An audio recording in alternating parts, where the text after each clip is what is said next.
क्या आपको पता है, सिर्फ पृथ्वी नहीं, पूरा ब्रह्मांड एक सर्प के फन पर टिका है और उस सर्प का नाम है अनंत शेषनाग।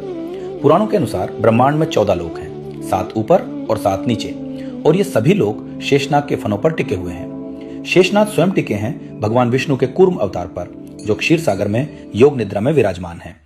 भगवान विष्णु की नाभि से एक दिव्य कमल निकलता है और उसी कमल पर ब्रह्मा जी विराजते हैं। पुराण कहते हैं 14 लोक उसी कमल की डंठल में स्थित हैं। अब चलिए जानते हैं हर एक लोक को एक एक करके।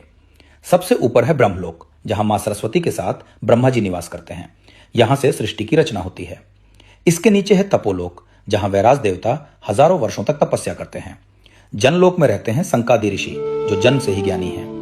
महरलोक है भृगु और अन्य महर्षियों का लोक, जहां ज्ञान और यज्ञ चलते रहते हैं। इसके नीचे है स्वर्गलोक, इंद्रदेव का राज्य, अप्सराएं, विमान और देवताओं का धाम। स्वर्ग और पृथ्वी के बीच का अंतरिक्ष भूअरलोक कहलाता है, जहां ग्रह, नक्षत्र और देवमार्ग हैं। और फिर आता है पृथ्वीलोक, जहां हम सभी रहते हैं, कर्म और धर्म का क्षेत्र। पृथ्वी के नीचे पहला लोक है अतल, जहां मैदानव के पुत्र का शासन है। वितल लोक में भगवान शिव के भूतगण निवास करते हैं। सुतल लोक है राजा बलि का राज्य, जो भगवान वामन को समर्पित है। तलातल लोक में रहते हैं माय दानव, दानवों के विश्वकर्मा। महातल लोक में करोड़ों नाग जाति निवास करती है। रसातल लोक है दैत्य और असुरों का अंधकारमय क्षेत्र।